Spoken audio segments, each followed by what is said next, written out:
think most people that heard him, including myself, were influenced quite a bit by him. He got a lot of unique sounds out of the Telecaster that he played that could be a mystery to you for a long time. And I think anybody needs to remember that we're going back in the 50s and 60s now. I mean, there've always been a lot of guitar players, and there's always been good ones, and there's a lot of good ones now, but the sounds were a lot more primitive than even when Hendrix came along. The wah-wah pedal, a lot of the feedback stuff was just brand new. Nobody was familiar with that. Well, Roy was doing this type of thing back in the 50s. So what you might hear something of his now and say, well, okay, but he was an innovator. He was the first guitar player that I ever played with that didn't play guitar-esque. He tried to sound like the part he was playing. If it was a saxophone solo that he was imitating, well, he made it sound like a saxophone, or a trumpet, or marimba, or vibes, or he didn't always just stick to the parameters of what a guitar player should play like. Roy Buchanan was probably one of the most dynamic guitarists, the best tone of any guitar player I've ever heard. And also the techniques that he used for harmonics were something that were just unheard of at that point. Also pedal steel licks, manipulating the tone control, the volume control for all these different effects. And the fact that he was a very lyrical player. His solos were very melodic. When we listen to other blues players or rock players, he made a distinct statement every time he played. I won't say no one, but certainly not many people were doing it, and it was probably a sound you hadn't heard before. And I'm talking about tones like whistles and what's known as false harmonics, gravelly type tones. It would maybe the impression where the speaker was vibrating within itself, flapping or something. And he did this with his hands. You know, it was a talent that he had, a gift, if you will. And it wasn't due to little boxes or electrical gizmos or effects, because basically they didn't exist then. And again, that's what made it unique. It wasn't a matter of where he went down to the store and bought something for $49 and plugged it in and here's a new sound. That sound was a thought that went from his mind to his hands, and techniques that he had developed over the years to make him sound different than other guitar players. Roy, again, could only play one way, and that was rock and roll song like Green Onions or some old, real tired-ass song. When it came to his solo, boom, he'd do this remarkable ride on top of the song and then out.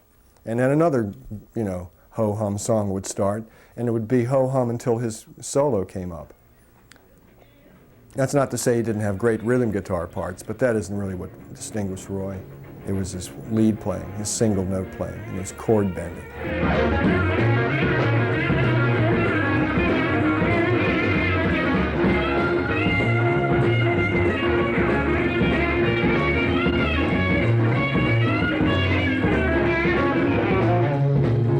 Roy was the first person I ever heard who could play steel licks and pull a string up into steel guitar chords. It was really, that was one of the more amazing things I'd ever seen someone do. I'd never seen it done on a regular electric guitar. I'd always heard it on steel. But to actually see somebody do it was very amazing. You never knew what Roy was going to do when he hit the stage. He would just launch into a slow blues basically and just take it from there. No rehearsals, and he would solo for 20 minutes or he'd solo for 5 minutes depending upon how he felt. But whatever, it was always effective. It was so effective. One thing about with Roy, you never rehearsed.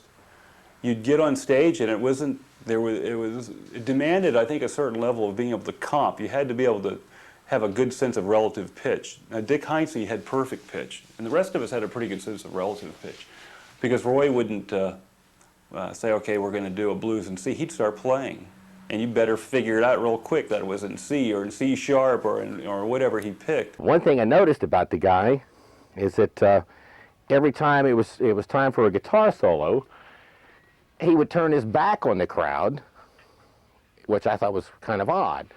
And I asked my friend Dave, I said, why on earth is he doing that? And he says, well, probably because half of the guitar players in the Washington, D.C. area are here tonight. And I said, well, so what? And he says, well, he doesn't want him to cop any of his licks. And we looked at it at the crowd, the first few rows, and sure enough, there was all the lead guitar players in half of the Washington, D.C. groups.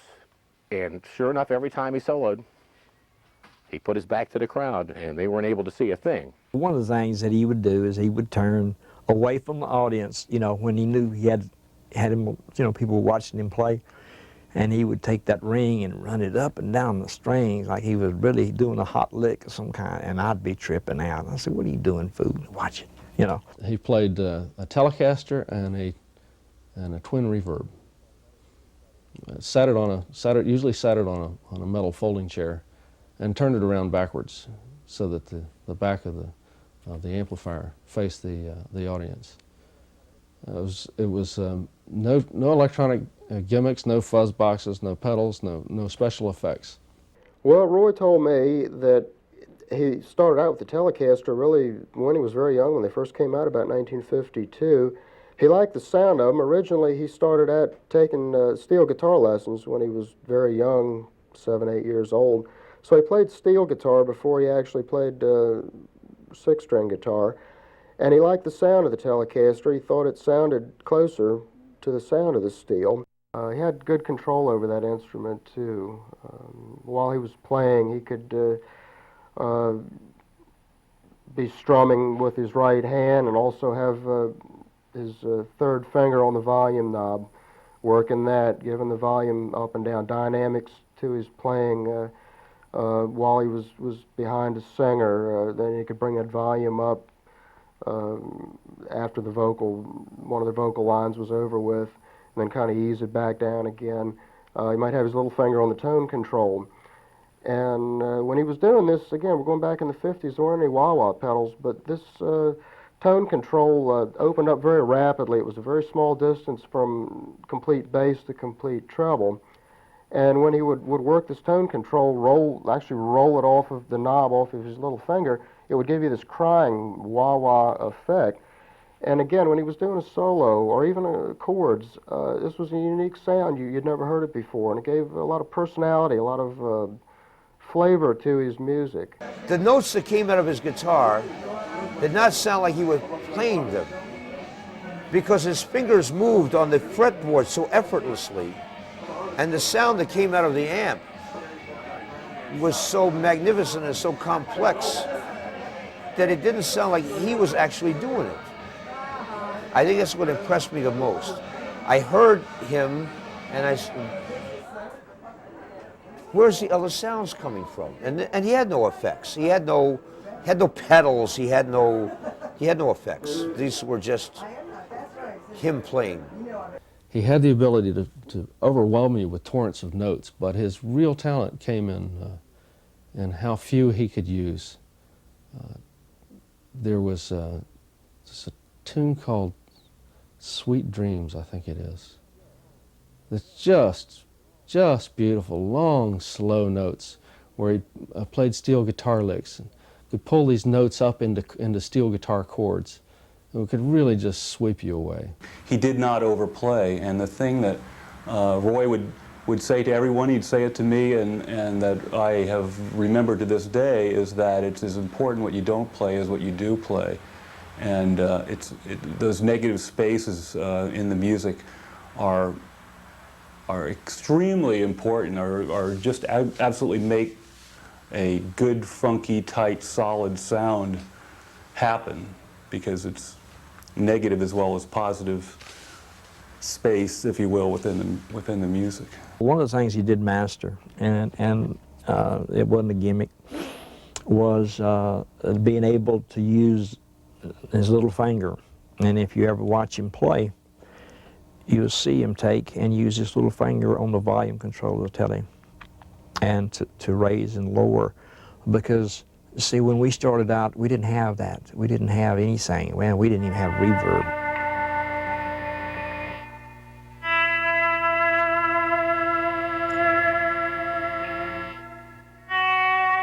His ability to play a legato line, make the guitar note hold, the tone that he was getting out of the Fender guitar, how the amp was getting that signal, the use of his left hand for vibrato, the use of his right hand for not only picking several styles, but using the knobs on a Telecaster guitar for effects, for volume. He was able to produce not only blues effects, but slide guitar and country slide guitar effects by grabbing with his left hand a chord, pulling the notes down, plucking the chord, and then bringing the volume up as he released the tension on the strings, which gave it a bent sound like you do with a Hawaiian country guitar. It was at the crossroads. I was, Roy, how do you make these harmonics? And he did it with a flat pick, of course, and which is to me very difficult. There's a few players who can do it really well, and Roy did it better than anyone I'd ever heard. But I play with a thumb pick, so I had to relearn how to do it. But it's the sound of like a harmonic, and instead of the regular note, like the, it's like a bell sound, like. And it was Roy who really made them sound like bells to me, and I developed a thing called a bouncing harmonic with Roy's help. It was kind of like a.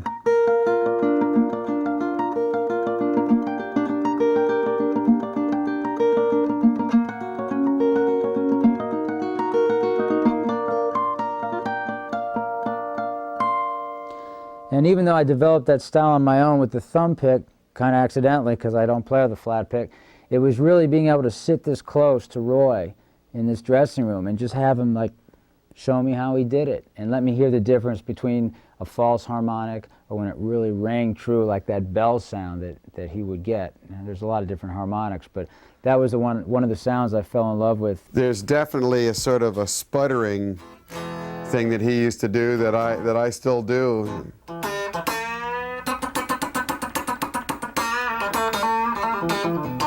That kind of thing. The way he used to incorporate like Travis and Merle Travis and Chet Atkins style picking, I still occasionally do.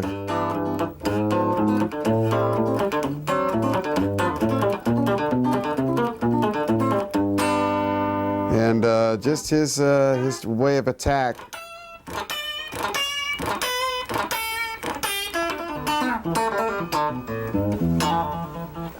His technique was to use a guitar pick and the three fingers on his right hand. He had long nails and could play independently with those as well as with a pick, and was just it was really outrageous the way he could play. He could play the guitar without using his fingers on the right hand, just by the percussion against the frets and the fretboard. He could stand perfectly still and mobile, and you could just watch the bones of his face and his jaw as he played to see that there was just absolutely no impediment between his brain and his hands. It was just there, and his face portrayed what he was playing on his guitar. James Burton used the expression that Roy could turn his hands inside out, and it almost appeared as if he could.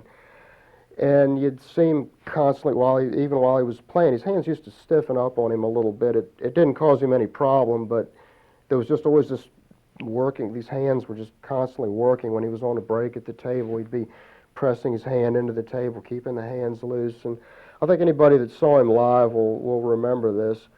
But there's a certain advantage. You probably have to be a guitar player to kind of understand this, but if you have a certain amount of stretch to your hand and you can reach notes physically that the average person's hand wouldn't be able to reach, you're also going to be able to make a different sound or a different combination of notes that are further apart that another person's hand won't be able to make. We was at the Carnegie Hall coming down the steps, and he done this for me. He pulled his fingers completely out of the sockets and tied them in knots. I mean, they were tied completely in knots, and twisted his hand behind his back and showed me. There was movie cameras going and everything, and it was the funniest thing I think I've ever seen. Oh my God.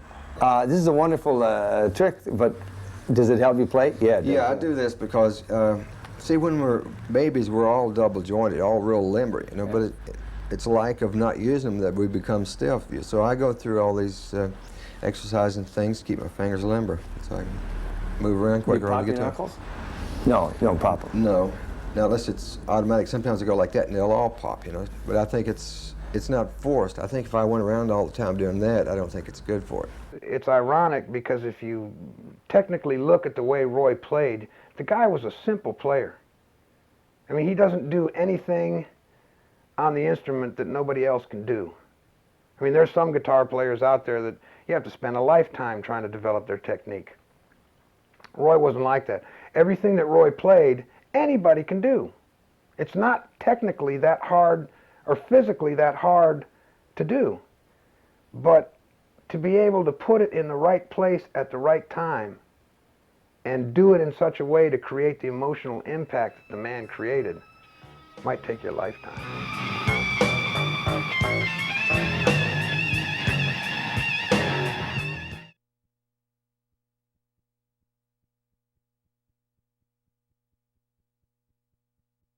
Roy was performing throughout the East Coast in the late 50s, playing a lot of venues in the Philadelphia and Washington, D.C. areas. I met Roy Buchanan in 1958. He was playing at the Rocket Room with Dale Hawkins, who had a big hit record out called Susie Q. And I was playing up the street in another club, and I went over to see him, and I was overwhelmed by his guitar playing. When Roy left Dale Hawkins, I formed the band, and he played with me for a while. While in Washington, Roy met Judy Owens while performing at the Rocket Room. Years before, I was working in the daytime with Judy's brother, and I didn't know Judy at the time. And Judy's brother asked me if I would take her to her high school prom. So I said, okay, so I took Judy. And then some years went by, and I was playing in a nightclub in Washington with Roy, and Judy came in the club and asked me if I knew who she was. And then I hadn't seen her in quite a while, and I didn't. And then she told me who she was, and then she wanted to meet that great guitar player that she was watching. So I introduced her to Roy, and ever since then, they've been together. Then he went to Pennsylvania and played with a couple of local bands in the Philadelphia area. Among the artists he performed and recorded with were Freddie Boom Boom Cannon, Bob Moore and the Temps, Bobby Gregg, and Fred Mistroni. We made up our own music. We would take different tunes and stuff by other artists and completely rearrange them. And Roy enjoyed it, but Roy was a family man, and you know, it was too wild and too much craziness going on because that's all we done was stayed stoned and drank and partied.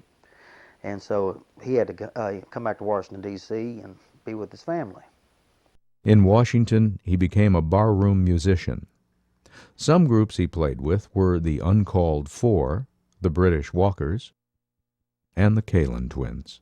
When we hired Roy, we didn't need two guitar players because Roy was equal to at least two guitar players, and we would always be amazed at how was it possible that it would sound like a full band. Somebody's playing rhythm and somebody's playing lead, and yet we only got one guy up there, and that was Roy. And somehow, I guess it's similar to the way Chet Atkins was able to play rhythm and lead at the same time. Well, Roy could do it with an electric guitar, and it's we were always amazed at his musicianship.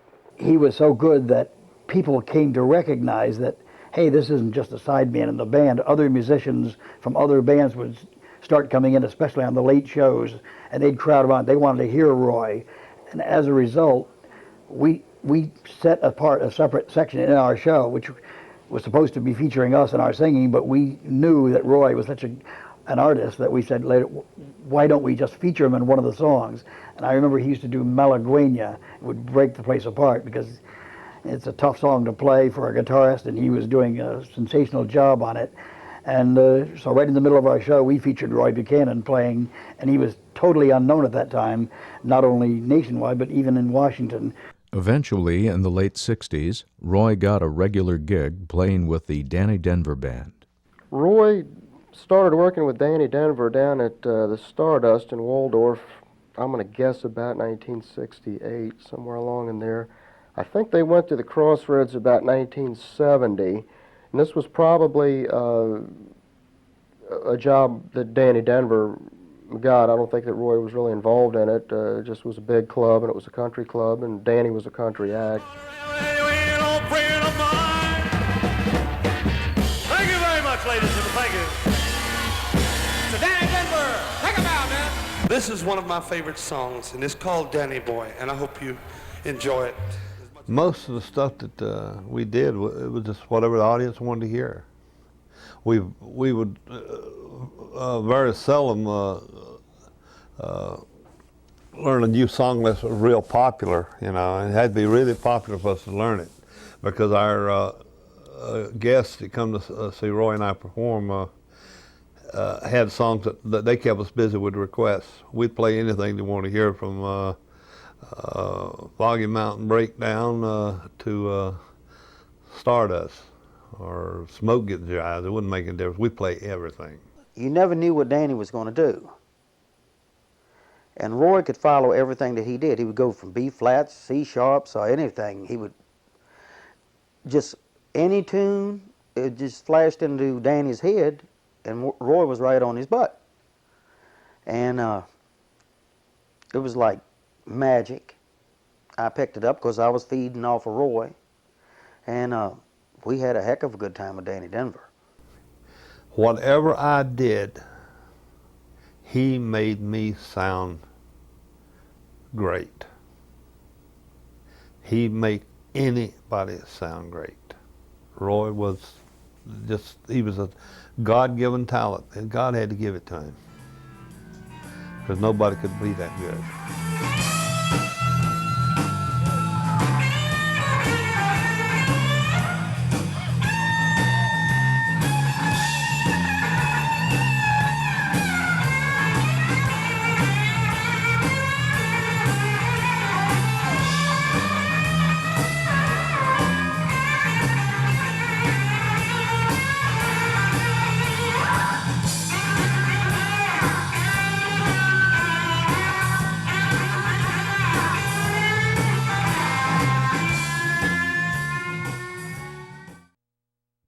One incident that I remember that was really great fun, that really sticks out, was one Sunday night we were playing and the door opened. It was pretty late. It was about midnight, pretty close to 1 o'clock. We were on our last set and getting ready to end the evening. And in strolls this entire entourage led by Jerry Lee Lewis. Jerry Lee came in with some bodyguards, and he was sitting down having a few drinks, and finally he got up to play with us. He had played a concert at Bowie Racetrack and came down to see Roy. Got up on the stage, and we did an hour and a half with Jerry Lee Lewis. They had to lock the doors to keep people from getting in. The place was completely crammed. Standing room only, the dance floor, the whole 9 yards. It was great fun. And I didn't know a lot of his stuff, but again, I didn't have to. All I did was watch Roy and listen. He was in there to get Roy to play with his band. But that's when Roy was getting ready to start with the snake stretcher thing, and Roy always wanted to do stuff on his own. He didn't want to be with the Rolling Stones or be with Jerry Lee Lewis. He wanted to be Roy Buchanan.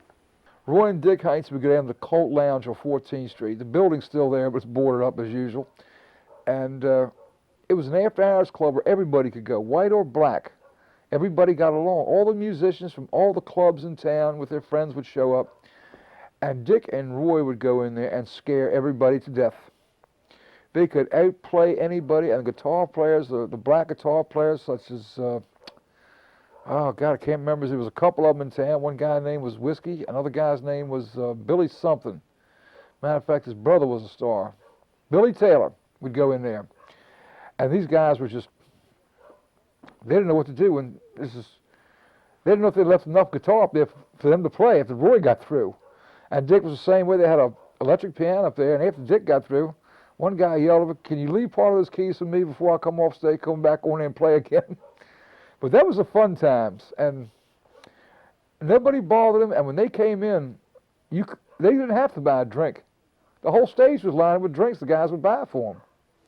Of course, I said it was illegal back then. That's when D's used to close down. Everybody would party up the Colt Lounge till 5 o'clock in the morning. And on Sundays, Roy would go to the black churches and play with them.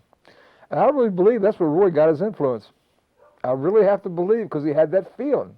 And I went with him once, and I had a great time. It was just great. What else can I say? I just remember one time that probably would have been about 1969 or 70 when he quit playing for about 2 or 3 months. And he was going to barber school in the daytime, and he was playing music with Danny Denver at night, and he more or less had decided he was going to do a straight job. More children were coming along, and the money wasn't getting any better playing guitar. And so anyway, so he actually did quit, and he was a barber, I guess maybe 3 or 4 months, somewhere along in there. And then all of a sudden, one night there he was back playing with Danny again. A great talent like Roy, playing in a place like the Crossroads, could go unnoticed for only so long. In 1970, Roy became the subject of newspaper articles by Bill Howland of the Washington Star and Tom Zito of the Washington Post. It seemed like the musicians' grapevine around here, the musicians I knew, all knew about Roy, but I knew clearly that non-musicians had no idea this fellow was in the Washington area, and that obviously the major labels didn't know that he was around, because he didn't have a record contract. So I got a chance to meet Roy. He was married, all his children were young, and I was brought to him, as it were, as a reporter from the Washington Star. He was on the edge of poverty, really. I don't know how much he made at the Crossroads or gigs like that, but it wasn't very much, and he was supporting a large family. So it was obvious that he wanted some publicity. He was ready for it. So, you might ask, who's Roy Buchanan? Ah, well, according to a growing number of musicians on both sides of the ocean, he's one of the best rock guitarists in the world, and he lives and plays in the Washington area. A couple of days after I graduated from Georgetown, I went to work for the Washington Post as a reporter, and initially I was really the first rock critic that the paper had hired, and one of the first things I wanted to do was a piece about Roy, if I could find him, because I had no idea where he was. I mean, we had heard all these stories when we were in college that he was cutting hair out in Maryland, which in fact turned out to be true. But I started asking around, and it turned out that he was playing at this little club out in Bladensburg called the Crossroads. So I started going out there every night just to listen to him play, and became friendly with him, and told him that I wanted to write a piece about him. And he was pretty cooperative. In fact, he was very cooperative, and I wound up writing this piece. So that's how I got to know him. What makes the Crossroads remarkable is the presence of one man who plays his guitar on the left side of the bandstand, often with his back turned to the dance floor. As Danny Denver and his soundmasters go through their paces, Roy Buchanan provides what may well be the best rock guitar picking in the world.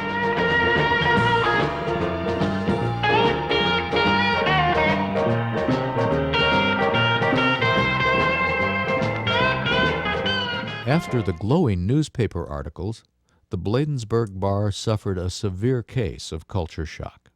Now, at that period of time, your normal crowd that was in the Crossroads was just your beer-drinking people that just wanted to go in there and hear some country music and dance a little bit, and working blue-collar people, more or less. But this time, I went in there and overnight, literally, it was a whole different scene. Walked down to the crossroads and there was a line wrapped completely around the crossroads. Everybody there was a hippie. I managed to get in the door because I knew the owner and everybody down there. So I got on in, and when I walked in, I didn't believe what I saw. Everybody, all these hippies were sitting on the floor, cross-legged like Indians, wearing unisex clothing and smoking pot. This was 1971, 1972, and we have to remember at that point there was a dividing line between the hippies and the good old country boys, and they didn't like the hippies, and the hippies were very nervous, I think, about going out there. I mean, it wasn't that far from Washington, but you felt as if you were going to Georgia or something. It might as well have been that. It was the Deep South. So what they were doing was they were smoking pot and they were buying one beer, maybe one or two beers a night. And this caused the business, the beer selling business, to go down at the crossroads. We would always sit on the right-hand side, and the regulars who wanted Danny Denver would always sit on the left-hand side. And whenever Danny would get up and do his act, the left-hand side of the bar would applaud, you know, and break into screams. And then whenever Roy would get up, the right-hand side would break into applause. So it was very tense. It's the last place in the world that you would expect to find a guitar player like Roy Buchanan. One of my favorite things to do would be to take somebody from school or maybe try to impress a date, is to bring her out to this place, because walking in there you're going to think, well, this is going to be the worst evening of my life, and people would see this guy play and just become comatose almost. I mean, you know, he was just riveting. Big John, who ran the Crossroads, was extremely happy when my piece came out in the Post, because it meant that the bar was going to be filled for the next few months. He was going to sell a lot of beer and drinks. You know, friends, Maryland's finest and largest dance floor is available for you, plus plenty of free parking at the Crossroads. You'll hear Danny Denver and his Soundmasters featuring Roy Buchanan, the world's greatest guitar player. And there's more, too. Every Sunday night, there's a go-go contest with a $50 prize. Be sure and go to the Crossroads Restaurant and Supper Club, 4103 Baltimore Avenue, Bladensburg, Maryland, at East Cross. All of a sudden here they had this kind of wonderful commodity on their hand who was drawing a lot of people in, and I think that he was worried that if in fact Roy became overly successful, he was not going to be playing at the Crossroads 6 nights a week. Shortly thereafter, they had to let Roy go because they weren't pulling in enough money. But another funny aspect of that is, which has a little something to do with Roy's personality, is that that time all the hippies were in there on the floor, not dancing or anything. I noticed that they were playing Hank Williams' song, "Hey, Good Looking," and the hippies were going for it. They loved it. And so that's what Roy played. It was kind of ironic to play that kind of music when the thing was Purple Haze and all that back in those days. So, but Roy, he was unique in that he could do pretty much what he wanted to do, and they bought it. And we'd have to sit through 4 sets of Danny Denver, and Roy would be in the back doing to Danny Denver. We'd be sitting there going, when is he going to play? When is he going to play? Please, Roy, please. And suddenly it would be 1:30 in the morning, and he would start to play. But he didn't always play. You would go out there and wait. There were nights that we'd go out there and wait, and Roy wouldn't play. He was a tease, you know? He really was, almost like a tease. He knew what we wanted. And he waited and waited and waited, and finally, at the last set, he would give it to us. 45 minutes, non-stop. Just starting out like this, and he wouldn't stop for 45 minutes. The most incredible guitar music you'd ever. He sounded like bird. There's one song I remember he used to play. There were birds in this song. It sounded like a flock of birds or seagulls. It was amazing. You just, you kept looking around for the special effects. And there were no special effects. It was one man and his guitar. And it was unearthly. Zito's article also appeared a few months later in Rolling Stone. Now musicians and fans from all over wanted to see Roy play. So I got a lot of phone calls from musicians wanting to know how they could go see him. People like Jeff Beck and Rory Gallagher and Duane Allman. So the feedback that I got really was from musicians more than from fans. Even with all the publicity, Roy was still playing in small clubs. Some of his fans, though, felt he deserved better, and they did something about it. The group of us who were real big fans from Georgetown University, Tom Zito and me and Tim Francis, my roommate at the time, kind of felt, let's do something. And, got involved in this notion of doing a concert on campus at Georgetown. At the time, they'd had a bad experience with some concert at McDonough Gymnasium, and they weren't allowing rock and roll concerts on campus. So we went and tried to book Gaston Hall. We told them we wanted it for a guitar recital. And we got the permission, and Tom knew a photographer who had taken some really terrific shots of Roy, and we made a poster out of that, put it up in all the head shops and record stores on M Street and on Wisconsin, and started selling tickets out of our house at 1660 33rd Street. And it was amazing because you had all kinds of people knocking on that door, buying tickets for $1.50 is what we were charging, because, as I recall, we didn't have to even pay anything for the hall. As Georgetown students, we were able to get it for free. And we wanted all that money to go to Roy. And the turnout was incredible. There were all kinds of people from Washington, and people even came in from elsewhere. It was pretty spectacular when I think back on it, because it was the first time probably many years that Roy had played to an audience that was there to listen to him play guitar.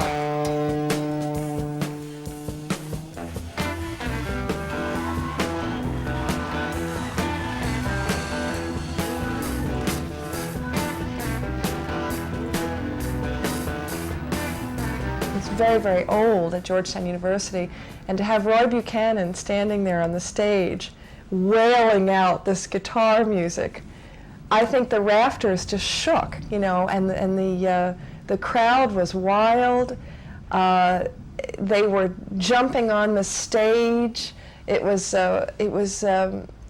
hypnotic. It really was a hypnotic experience. Tom Zito was playing drums, and Ricky Rome was our drummer, Roy's and ours, and Ricky got the Cherry people to start yelling, "We want Ricky, we want Ricky," playing the drums out in the crowd. So all of a sudden everybody's yelling, "We want Ricky." We want Ricky.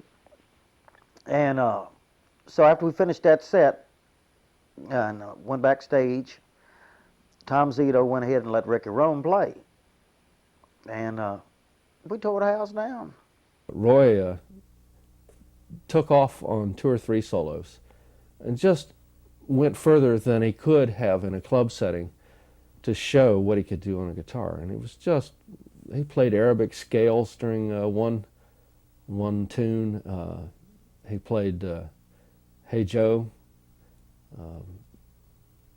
all kinds of things. So we went all over the spectrum. It was a way to showcase what Roy could do. It's funny, I mean, I really didn't want anything out of what was going on with Roy other than for him to get his due. I don't think any of us really wanted anything for ourselves. We just admired Roy's music so much that we thought, other people should have the opportunity to fall under its spell. And when that happened, I felt good about it. Soon after the articles came out, Roy left Danny Denver's band and formed his own band called the Snake Stretchers. The Snake Stretchers were a group that were put together, as he said himself, mostly drinking buddies of his.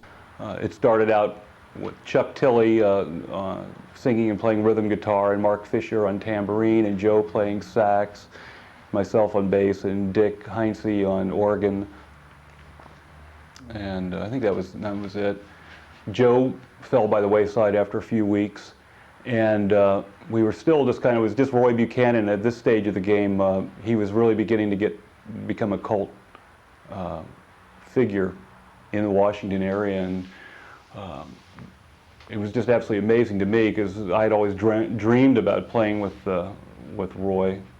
And it was funny, Ned and I had talked about it many times when we were on the road down south with Joe Stanley. Wouldn't it be great to play with Roy?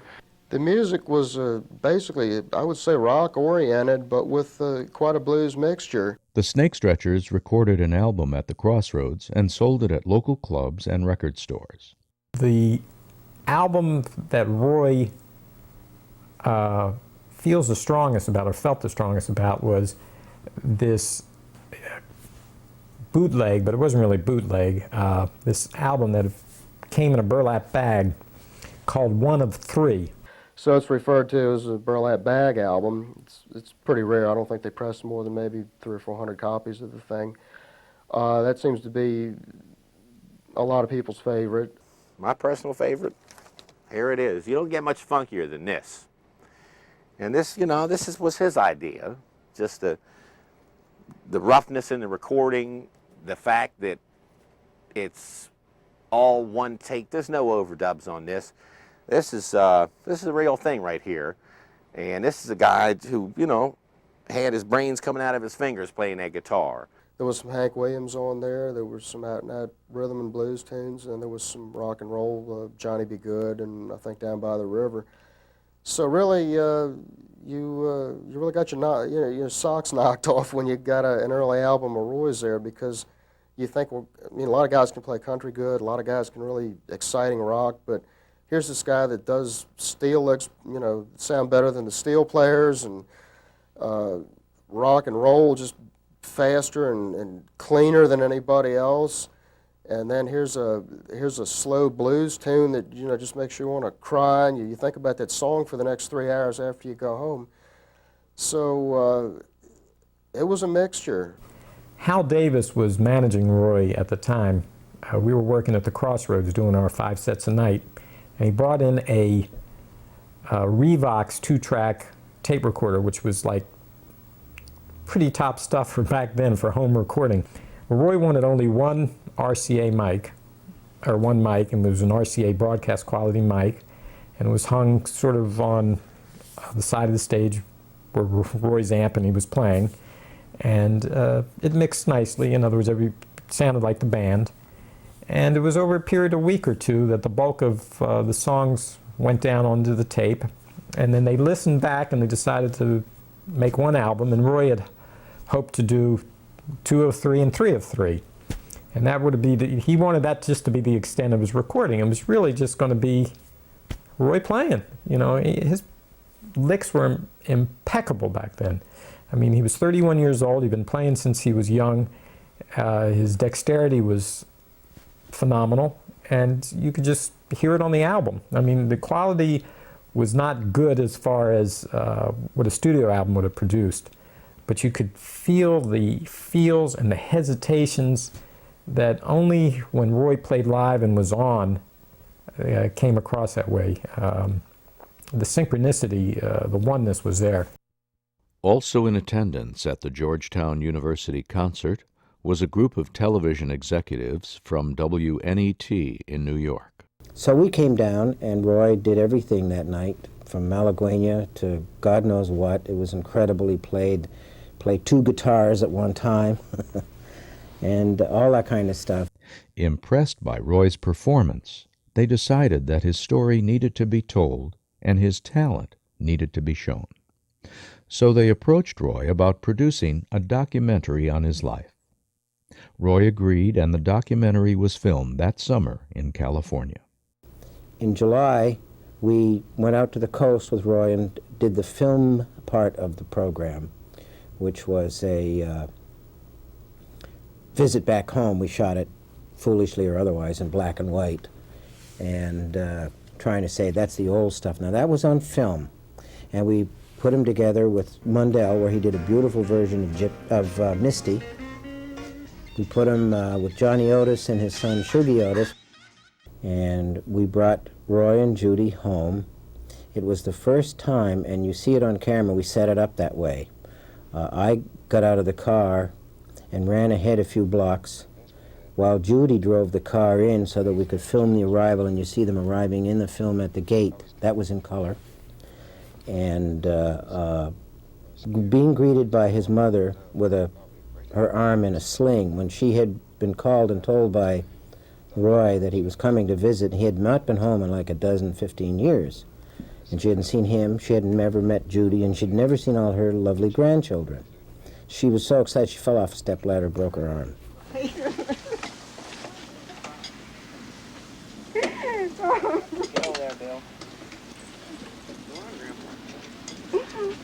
We filmed that family reunion. We did some things inside a church, and Roy sat outside the church and talked a little bit about his life. We filmed him around town, telling the story of his life. Well, I was always quiet. I usually stayed alone, most of the time. I didn't really like being around other people because I always felt like, I thought a little bit different, had a different way of thinking, I guess, I didn't seem to fit in too well. We filmed him out at a kind of a shack, which was just a shack in a place in the middle of the fields, because his folks were almost migrant workers at the time.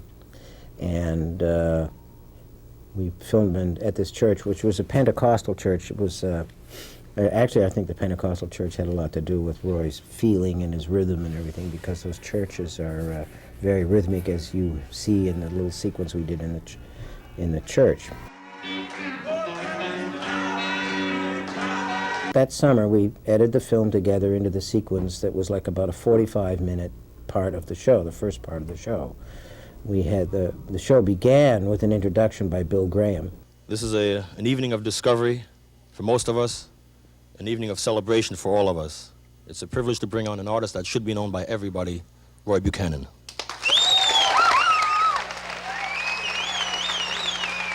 There was one live sequence, and then we went to the film. I think he started off the show with After Hours. Then we went to the film. Then we came back and did another 45 minutes live, L-I-V-E. And Roy did some amazing things in that program. Niels Lofgren was a guest on that program too, on that live portion. I just got a call from him at my home, and he said, "Nils, I'm doing a special for PBS TV with my band. It's going to be all about me, and I'd like you to come as my invited guest to get up and jam on stage with me." And of course I accepted. It was an incredible honor. And I was still, I don't know if I was 18, 17, I don't remember, but I was so excited and stimulated just to go all the way up to New York City, and there's this big special being done, and all these people are there checking Roy out, and I was nervous too, but once I got out on stage, of course, Roy he always, smiled at me and just tried to relax me, and we did Shotgun. And I just went off. I just couldn't stop playing. I was blowing as hard as I could. I saw it for the first time last month. A friend sent me a tape, and I certainly didn't play very tastefully, But it wasn't so much about that. I was still a beginner, and of course, this is 20 years later. I really wasn't impressed with what I played, but it wasn't about that. It was that Roy extended that honor to me, and he wanted me there. And I just can't tell you how much that meant to me. And he did some terrific things, and the thing I remember most was particularly a very sensitive version of By the Time I Get to Phoenix. He did a lead on that, which is one of the most beautiful things I ever heard him do in all the years I ever knew Roy, and I never saw or heard him do it again.